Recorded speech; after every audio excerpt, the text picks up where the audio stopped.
There's a lot to admire about the rise of grime. Compared to American hip-hop, it's very young, born in the early 2000s as opposed to 1970s birth decade of American rap.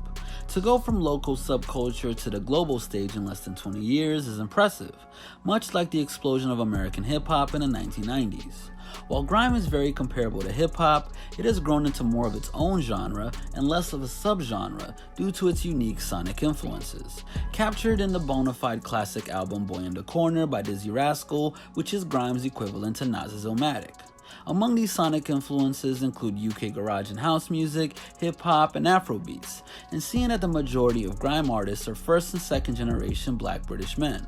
With all of these clear parallels to American hip-hop and very unique differences, UK grime and UK drill to a lesser extent seem like forms of music that should be able to capture widespread American interest easily.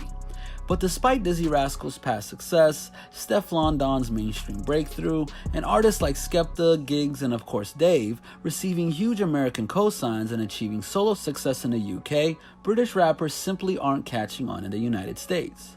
Some say it's the British accent, some say it's the flow, but UK hip-hop artists have historically struggled to break into the US.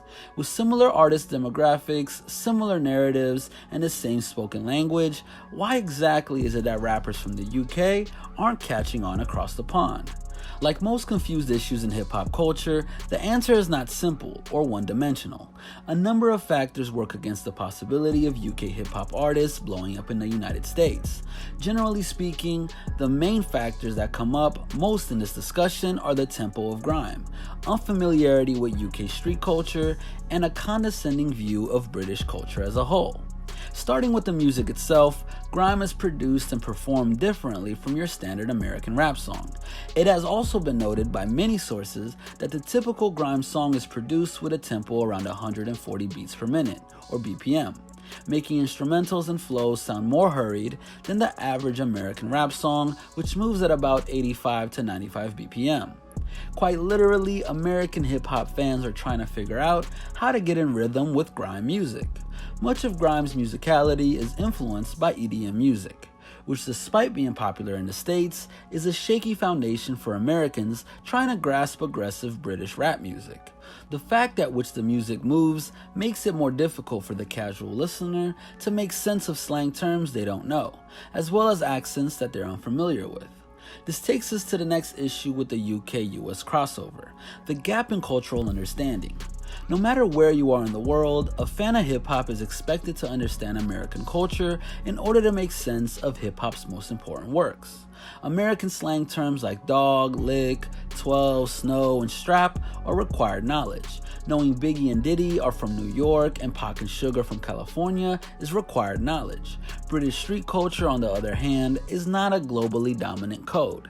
Even with Drake's best efforts on More Life, not everyone is familiar with slang terms like bruv, ends, pang, and safe, and that's just scratching the surface. Along with significant differences in pronunciation, like the F sound on words starting with TH and shortened T sounds, British lingo might as well be a different language to American English speakers.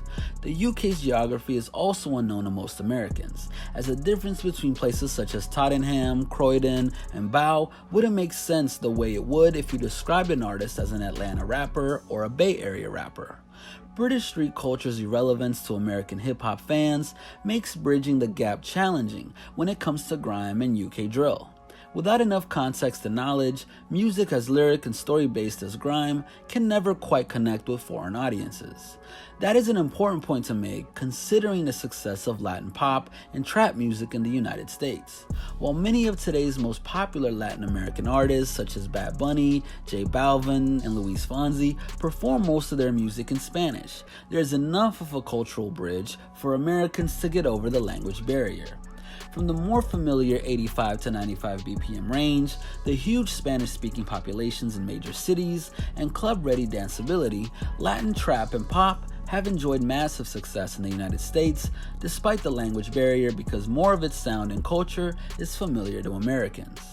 Returning to the point about British street culture being irrelevant to Americans, the lack of familiarity and memeability of Drake's grime experience have added to a sense of superiority over British culture and a culture of mockery towards anything British. For instance, since Americans don't know much of anything about how working class black Brits live in London's inns, the reveal of 21 Savage's UK background led to corny, out-of-touch jokes about the Revolutionary War and Peppa Pig.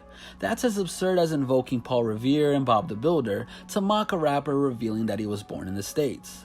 Treating everything British as comedy keeps Americans from making an honest effort to appreciate grime artists.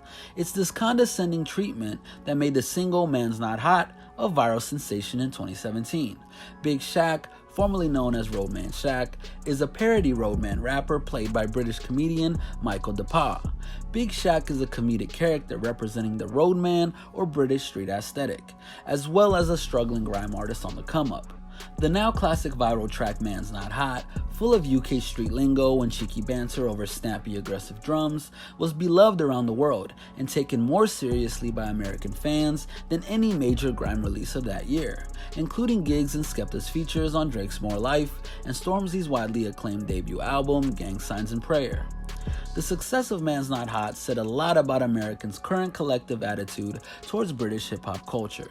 Mostly, the celebration of Big Shaq made it clear that American hip-hop fans view British rap culture as a goofy, accented imitation of American hip-hop culture. So when presented as comedy, everything cool about grime and British rappers can be appreciated. But when presented as serious attempts at art and storytelling, UK rappers get tuned out because it simply isn't real to American listeners, despite plenty of similarities between the stories of South London's finest and the more well-known stories of New York and LA rap legends. An example of this backwards thinking is the reaction to Giggs' verse on Drake's More Life hit, KMT, compared to the American reaction to Man's Not Hot. Giggs, known for his silly sense of humor and his otherwise gritty verses, gave us lines like, "I love them breasts, looking all perky, looking all Christmas gift wrap, looking all turkey," and the infamous, "could have just slapped man, but he wanted it further, Batman, da-na-na-na-na." In a Vice article written by Daisy Jones on why Americans think UK rappers and Giggs specifically are trash, many listeners cited an unpleasant flow and punchlines that couldn't be taken seriously. Funny enough, most people's favorite parts of the parody hit Man's Not Hot are the exaggerated gun sounds made by Big Shaq, as well as a title punchline about Big Shaq refusing to take his jacket off for the sake of his roadman look. In short, American rap fans don't know enough about UK grime culture and don't care enough in the present to see it as more than a parody of American hip-hop culture. While this is disappointing, grime artists are proving they don't need the validation of blowing up in the States in order to make noise and be respected by the rest of the world. Hopefully, our brothers and sisters on the other side of the Atlantic can join us on the way up. This has been a Hip Hop Madness original. Make sure to stay tuned and stay up to date with everything we got going on by hitting that subscribe button and notification bell. Oh, and don't forget to follow us on Instagram at Hip Hop Madness and join the movement.